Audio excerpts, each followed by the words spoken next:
Bonjour et bienvenue dans le cours Modéliser une expérience aléatoire. Alors, on est dans la partie gestion de données puisque on va avoir toute une partie probabilité dans la partie gestion de données.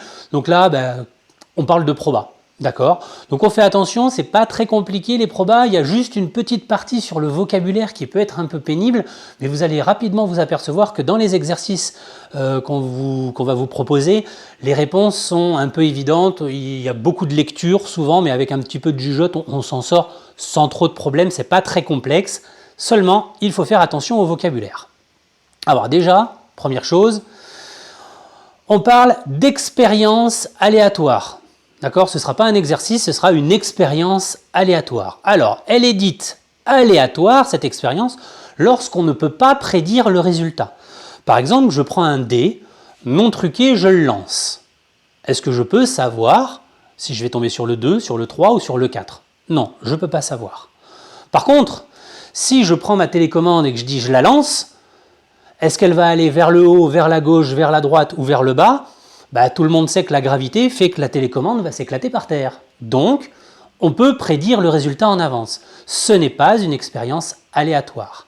On parle d'expérience aléatoire lorsqu'on connaît les résultats possibles, mais lorsqu'on ne sait pas, de manière sûre et certaine, quel va être le résultat.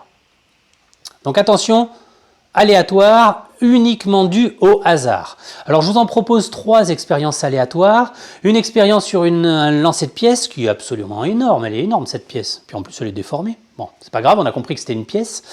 Ici un lancer de dés et ici un espèce de roue de la fortune. On va faire tourner la roue et puis la petite flèche va nous indiquer la couleur. D'accord ? Donc dans chacune de ces expériences-là, on est dans le cas d'une expérience aléatoire puisqu'on ne sait pas, on connaît, on sait, là on va faire pile, face, 1, 2, 3, on va obtenir du rouge, du vert, du jaune, mais on ne sait pas, puisque ce n'est pas truqué, on ne sait pas, on ne connaît pas le résultat à l'avance. D'ailleurs, je parle depuis le début de résultats, mais on n'appelle pas ça des résultats, on appelle ça des issues. Quelles sont les issues possibles ? Si toutes les issues ont la même chance d'arriver, alors on parle d'équiprobabilité. Je vous rappelle, ce mot-là, équiprobabilité, il correspond à 2 parties. Équi comme équitable, c'est une racine qu'on retrouve dans équilibre, équitable, dans équilatéral. Voilà, ça veut dire le même, et ici probabilité. Donc équiprobabilité, la même probabilité. Donc, si toutes les issues ont la même chance, on dit qu'on est équiprobable. Alors ici, par exemple, on est bien dans une situation d'équiprobabilité, pile ou face, une chance sur 2 quoi qu'il arrive. Ici, faire 1, faire 2, faire 3, faire 4, faire 5, faire 6. Autant de chance. Ici, faire vert, faire rouge, faire jaune. On s'aperçoit que le rouge, il y a 2 parties qui sont en rouge. Donc, ce n'est pas équiprobable. On a plus de chances de faire rouge que de faire vert ou que de faire jaune. Voilà pour ce mot d'équiprobabilité. Encore un petit élément, lorsque l'on va étudier des choses, on étudiera des événements.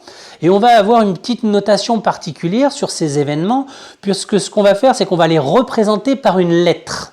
Par exemple, F comme faire face, P comme faire pile.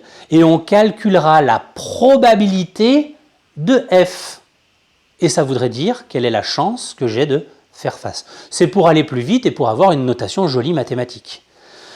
Par exemple, dans le deuxième, U, ce sera la lettre qui représentera l'événement faire 1.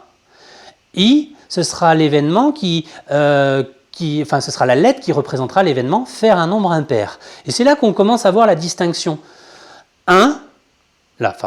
U, c'est réalisé par l'issue 1.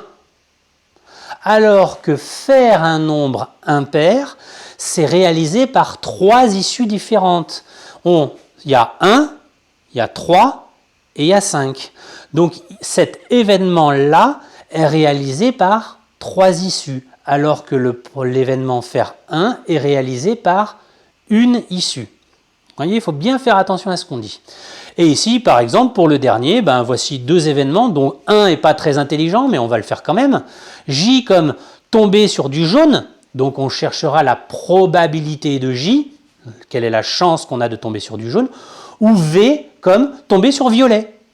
Et on cherchera la probabilité de faire violet. Alors bien évidemment, hein, la probabilité de faire violet, là on la connaît déjà. Hein. C'est impossible, il n'y a pas de violet. Mais c'est un événement tombé sur violet et on peut en calculer la probabilité. Ben, ce sera 0. En fait, la probabilité, c'est quoi? C'est un espèce de curseur qui est compris entre 0 et 1, sur lequel il faut faire un petit peu attention.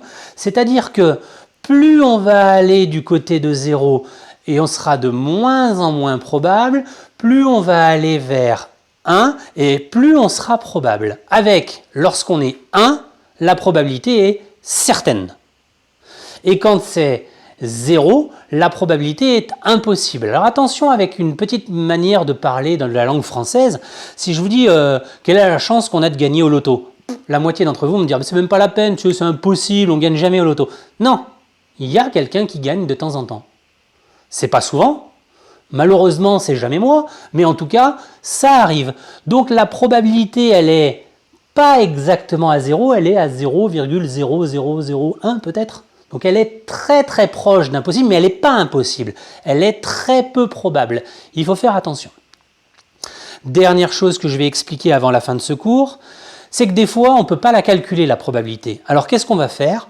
On va répéter un très grand nombre de fois l'expérience et on va forcément, avec l'expérience, tomber proche de la théorie. Je m'explique.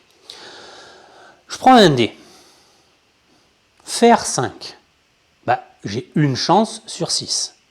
Sauf que si je la lance 5 fois ou 6 fois, je ne vais pas forcément tomber exactement avec une probabilité d'1 sur 5. Il va falloir que je répète un très grand nombre de fois et au bout d'un moment, bah, la loi des grands nombres nous dit que la probabilité, la fréquence qu'on va trouver va se rapprocher de la probabilité. Donc lorsqu'on ne pourra pas effectuer le calcul, on fera un très grand nombre de fois l'expérience et du coup, la fréquence obtenue, grâce à nos expériences, se rapproche de la probabilité de l'événement. Ça, c'est important. On verra dans des exercices ce que ça veut dire et comment on se sert de cette propriété. Voilà, beaucoup de vocabulaire là-dedans, même si les exercices sont simples, hein, souvent on vous demande des petits éléments de vocabulaire, donc il faudra y faire attention le jour du contrôle, mais aussi le jour du brevet. Et moi je vous dis bon courage, on apprend bien son cours, et à bientôt!